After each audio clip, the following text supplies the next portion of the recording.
Hello again, it's Jason Jones here on Mobile Music Thursday, and I am so excited to announce a little format change on the show. So we're not going to be doing the rundown like we usually do of where things are charting and where they're going.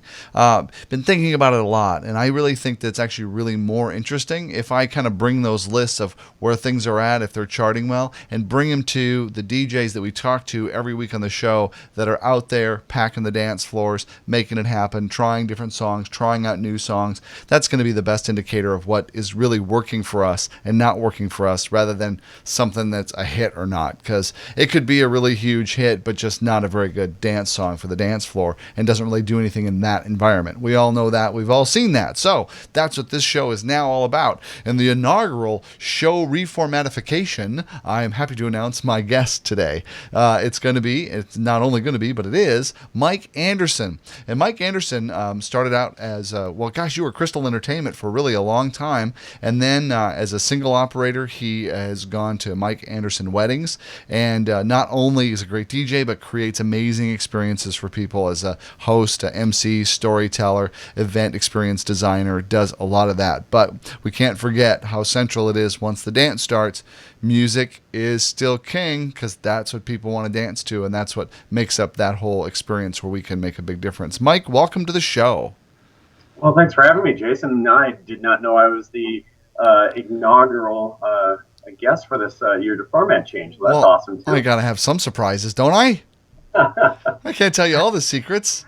So it's great to have you on the show. How long have you been a DJ? For 100 years, right? It's 17 years. 17 years. Wow. Yeah. It's like the longest. Is it the longest you've done anything? Yeah. Yeah. I'm at what am I at? I'm at over 20. And so over 20 years, longest I've done at anything, and this has been my fallback. So that doesn't say much for everything else that I've tried in life. Anyway, so at least I'm good at something. So today we're going to talk about something other than what I'm good at, and that is we're going to talk about music, and we're going to talk about some of the latest music and what's working, as well as dig into some of the past decades and see if there's some songs that people should be trying that maybe they might have forgotten about. Because I don't know about you, Mike, but I have a tendency to forget more great songs than I can remember to play. It's always driving home, and I'm like, oh, I should have played that song. That would have been perfect after that one song. Yeah, right? We all have that.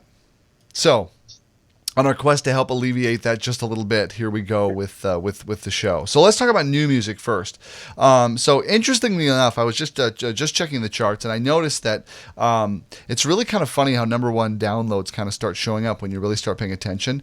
Is that there'll be a group of familiar usual suspects that'll be hanging out in the top 10, and then somebody will come out of nowhere and just shoot into the number one position.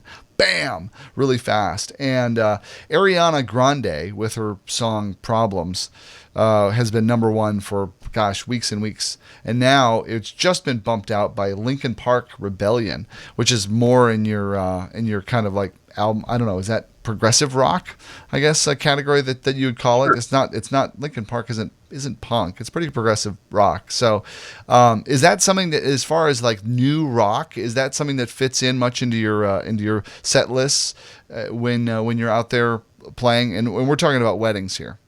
Mm-hmm. The Linkin Park or Problems? Linkin Park. Actually, funny enough, I did have a request for Linkin Park this last weekend. Did you really? Yes. Was it Drive, I believe? And I ended up playing it during background music. Oh, how about that? Yeah. It worked. Very cool. But it sounds like that was the Blue Moon right there. Yeah. Oh, yeah. Yeah. Like during the dance, there's not... You're not going to play, what is it, Breakin'. Boy, there's my memory again. I'm trying to go off memory. It's one of their problems. They had the word breaking it. You'll know what I'm talking about if you know music better than me, which is like most of our audience. Well, I think I'm right. Breaking the Habit. There you go. Yeah, Breaking the Habit. That's it. Thank you. So how about Ariana Grande? I have not had a request for her yet. Have you tried her? In a musical sense, of course. There, okay, thank you. I know the song. I listened to it, but it's just one of those things I haven't found a way to fit it in, just to try it. Right. It doesn't. There really isn't anything driving about it. It's not. It's not really dancey. I mean, it's electronic, but it's not really dancey. It's just kind of like one of those in between songs. Sam Smith has been in the top 10 for a long time with "I'm Not the Only One." I think it is, or "I'm Not the Only," and it's kind of a. It's not really a slow song, but it's not really a dance song or anything like that. Has that been on your radar? Or "Stay with Me"? He's got two of them up there. Stay with me, yeah. But it's sad to say that I don't have that. So That probably just popped in here. yeah, I did get a request for that. I haven't played any of his music either. So Sure. See, what about like the Wiggle, Jason Derulo song? That's kind of like, oh, it's like a new participation song, you know? It's like they're catching on to that. Oh, Cupid Shuffle, gosh, let's do the Wiggle. We'll get a lot of time out of that. What was it? The Wobble was the most recent, and now we have going from the Wobble to the Wiggle with Jason Derulo. you know, it's still for me and the guest I've been playing for. It is going back to the Wiggle or the Wiggle, the Wobble, whatever, the Wobble, Cupid Shovel, and those songs. So the Wiggle has not made its way into mine yet either. Not familiar enough yet. It's still too new and too just it's too new probably, and it may not even catch on because it's just kind of a whatever song for whatever that's worth. And another one is Turn Down. Yeah. Turn Down for What? Which has been like really popular, and it seems to be really trending amongst youngsters, the young set. So how is that one showing up? That one's big. Yeah, definitely. I've played that one. Is it something you'd lead off with as a hook, or is it something that you'd still sandwich in? Is it still new that you'd want to put it in the? It was, for me, to be quite honest with you, it was one that was brought to my attention. I had it, but didn't really know anything about it. I didn't listen to it. Was requested several times. Listened to it. Oh, okay. And then threw it into the middle of a set. But I think that one you certainly could come out and make that your high end of a set type of song. Oh, an opener? You think it'd be strong enough to be an opener? Yeah, I think we'll definitely pack the dance floor. Yeah. So what about, and just in general around like the music from the last, like looking at the charts right now is what I'm referring to on the iTunes most downloaded charts, and that's kind of bleeding edge new. But in terms of just in the last 2-3 years, because familiarity is so key at a wedding dance that people it'd be popular enough and well known enough that it's like, oh, I know this song, for people to go out and dance to. So so what have been kind of your go-to songs that you think of for like, oh, this one's going to work, this is going to be a great song to kind of bring into most audiences? Right. Right now, I think I can still rely on "Got a Feeling." Oh yeah.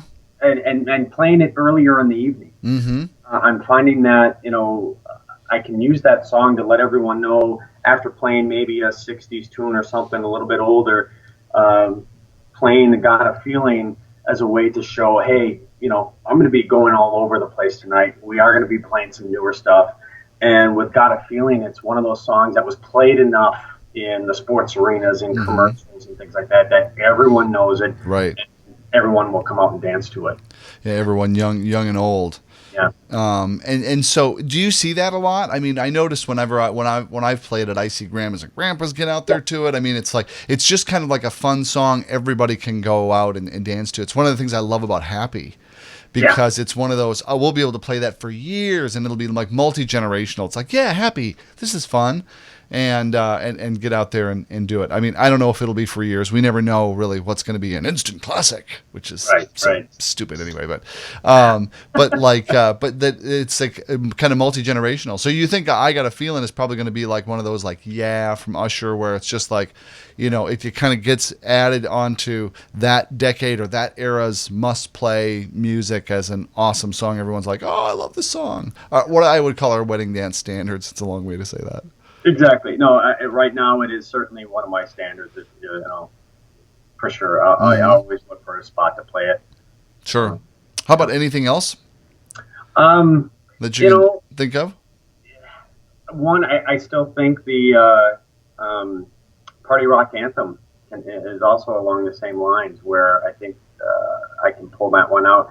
I haven't played it as regularly, but it is a song that I always have in the back of my mind of, I can go to that one knowing that it's going to get a good response. Mm-hmm. Is Bump and Grind, or not Bump and Grind, Dark Horse is a Bump and Grind song a little bit. And it's also kind of been burned pretty heavily on radio and everywhere else, that there's a lot more familiarity than there was. Is that something that's working pretty well? And if you use it, where do you like to place it? Because it's a really inconsistent song in terms of holding the energy. Yeah, and I played it this last weekend. I came out of a slow set with it. And I kind of thought of it as, going to slow and then taking the step Mm-hmm. up. Again, with that bump and grind. And I was doing a lot of 90's Mm-hmm. anyway, so that kind of the slower BPM with a lot of the 90's music. So it fit right in to start that set. But that's kind of where I'll look to play a song like that.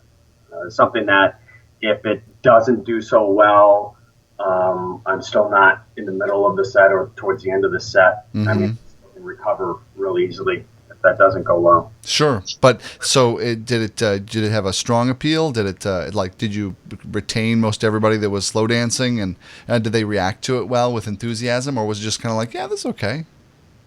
I think it was more of, yeah, this is okay. Oh, okay. Like, we know this. Yeah.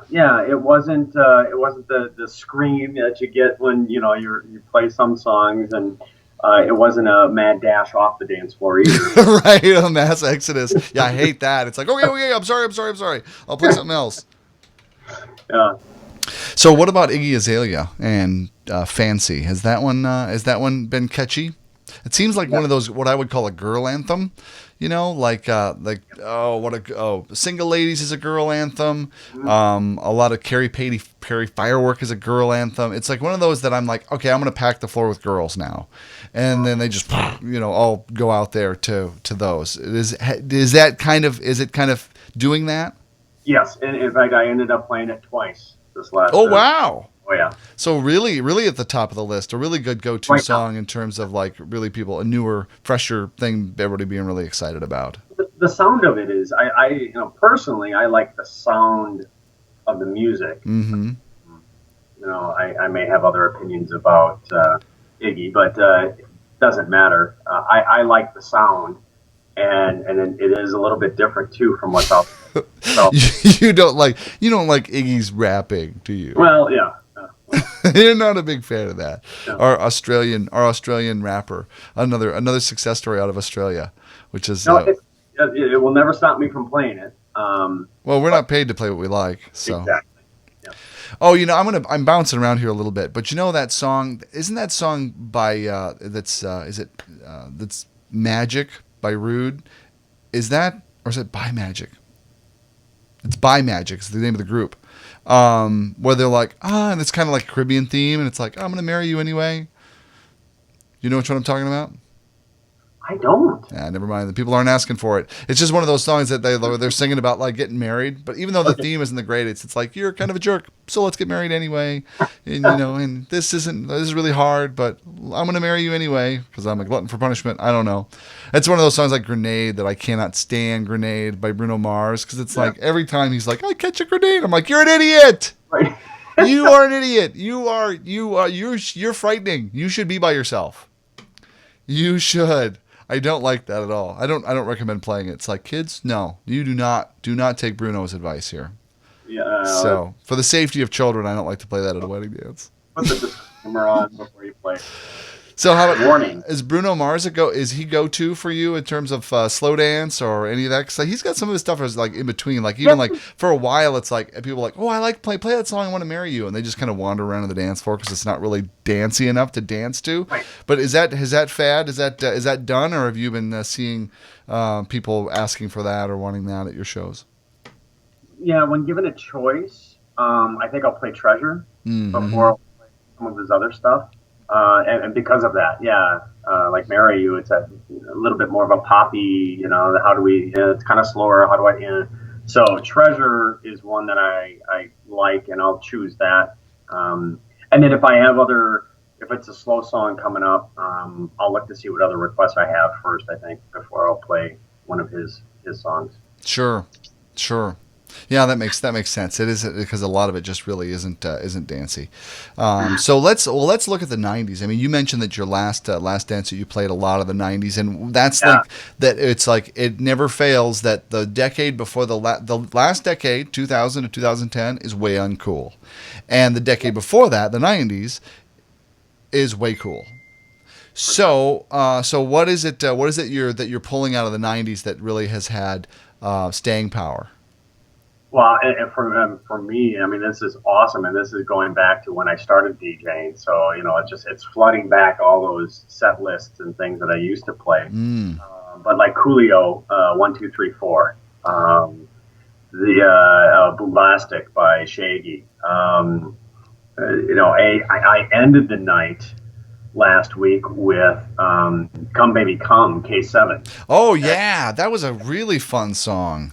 A really fun song. And was there recognition like, oh yeah? No, the bride, because we kind of left it open for the last song of the evening. Okay. And she just said, "Well, I trust you," and I started playing that. She looks over and just gives me the 2 big thumbs up. Awesome. And it's like, all right. That's a great way to end the night. So Regulate, Motor V, what else was out there? I even did Mambo number 5. Now that one might have been 2000, or it might have been 2000s, but yeah, but Mambo number 5 is like I think that's a wedding dance standard. That's one that's really fun to play earlier in the night, and every generation will get out and dance to it. Yeah. Oh, the Dip by Freak Nasty. Oh. Yeah, I mean, so we were having fun. I'm gonna have to revisit these because I have not visited these songs in ages. I'm like, oh yeah, that one. It's like that's on the list of songs I've forgotten. Yeah. So thanks for reviving that for me. Yeah, we had a lot of fun on Saturday. Now granted, this couple that got married on Saturday, they're both in their 40s. Mm-hmm. So that was kind of right in their wheelhouse. Sure. But then going back a couple weeks before, they were both in their 20s, and we were still playing some of that stuff too. So, You Can't Touch This, MC Hammer, and yeah. So I love it. Salt and Pepper. Yeah. Yeah. Probably not Let's Talk About Sex. Yeah, Rum Shaker. Yeah. Oh yeah, that's a really fun one. Oh, and then Jump. I love pulling out all the Jump songs. I like put them back to back. Crisscross Jump. Crisscross. And then Rex and Effects Jump. It's like jump, just keep jumping. Come on, people, jump. And it's so funny because I've had moments where I'm like, oh, I need a jumping song. Never occurs to me to type in jump. Right. And there it'll be. All of them. So that's always fun to see, and always fun to kind of whip around the energy of the room. Do you play anything from the 50s anymore?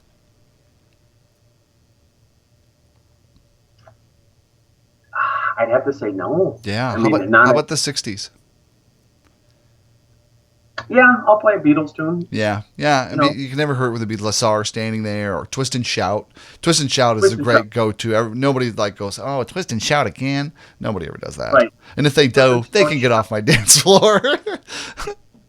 No, but yeah, it's true. It's just one of those great songs. How about a little bit older than that is like Chubby Checker the Twist and some of those classic dance songs that have been a standard wedding dance standard for quite a while.